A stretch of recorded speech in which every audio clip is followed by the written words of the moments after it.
I was speaking with someone a couple of weeks ago who was asking, he said, I can't stop my thoughts. What do I do? And I said, you don't stop them. And he said, well, what do I do with them then?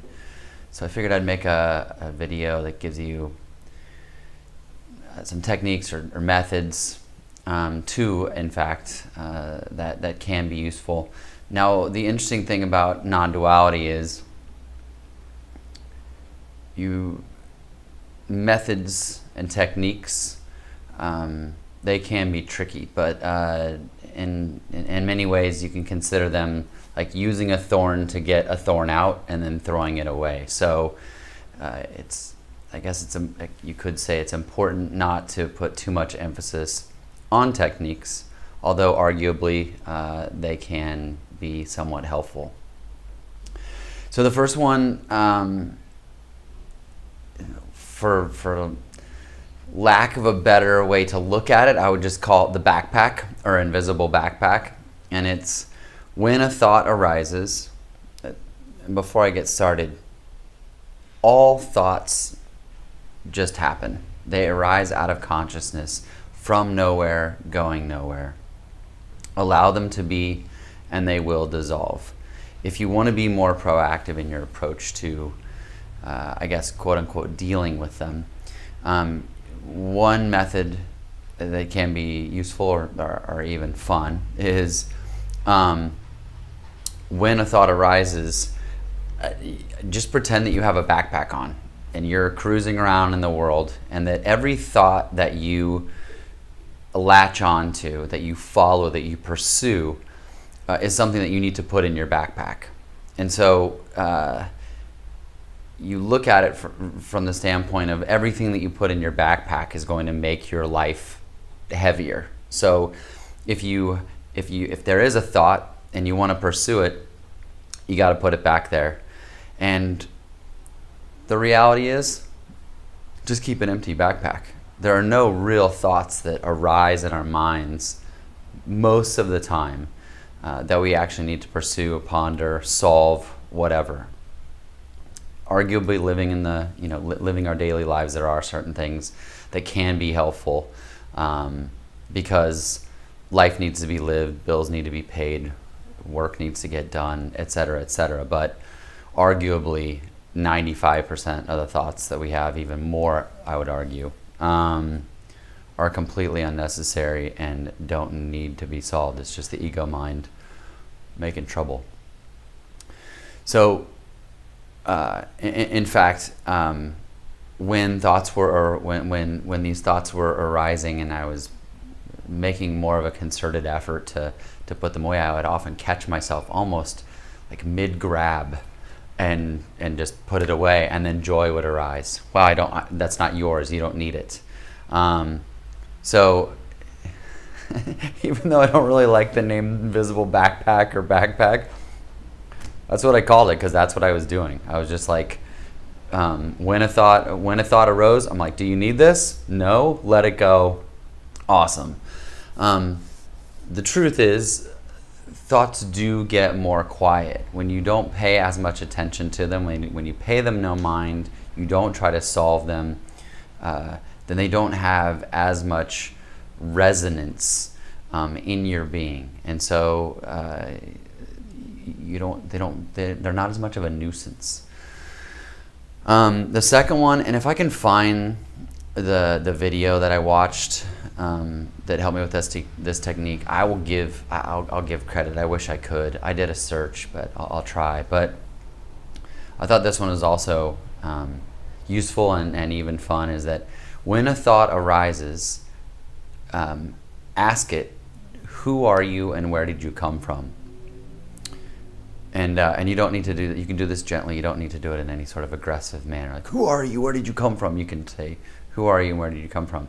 Well, that's just another thought. So you're just piling more on there. However,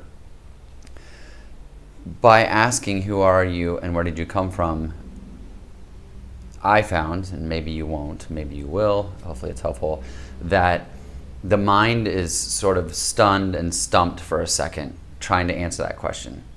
The ego mind, the body mind, whatever you want to call it, It's just creating problems, creating solutions, creating more problems, creating solutions. It just wants to be useful, even when it's completely useless. So through that inquiry, it almost stops. It almost stuns it for a second, because you're giving it something else to chase or chew on. So when a thought arises, who are you and where did you come from? It's almost like you're stunning the ego mind with self-inquiry. I found that useful as well. So you can take your pick, on either of those. In both cases, you are actually applying thought to thoughts, which is why, which is why you shouldn't grasp too tight on these techniques or these methods.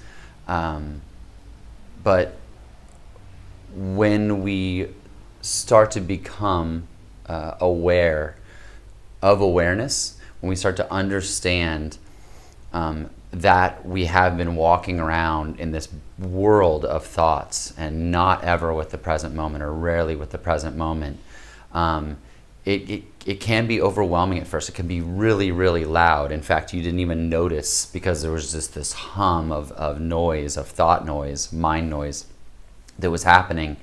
And all of a sudden now, it's like a barking dog that you don't even notice until someone brings it up, and then that's all you can hear. So these techniques can be useful, they can be helpful, and I hope that they are useful, for you. If you try one or the other and it's useful for you, let me know in the comments. I'd be interested to hear. But invisible backpack, who are you and where did you come from?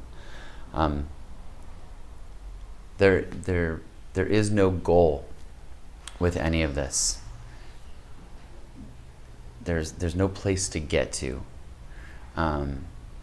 And so I feel like, I even hesitated to offer a tip or advice or method or anything along those lines. But you know what? I looked for those things. They're helpful. They can be, as long as you don't have too much attachment to them. And I can do another video for this, but a similar thing happened with me with regards to meditation. I meditated for many, many years, and I had the awareness of the meditation to not have the goal of getting somewhere. But at a certain point, I realized that sitting down and actually meditating post-awakening wasn't, well, it was as useless as before. So now I actually still use that time in the mornings with my eyes open, and I just focus. I focus my awareness on what is, because it's beautiful. It's absolutely amazing. So the time is spent doing that, and I'm grateful for it.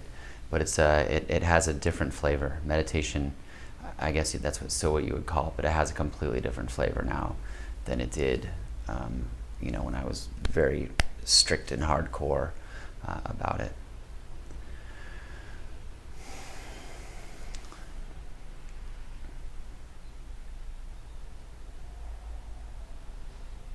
All tools, all techniques are just a thorn to remove a thorn, and then discard both.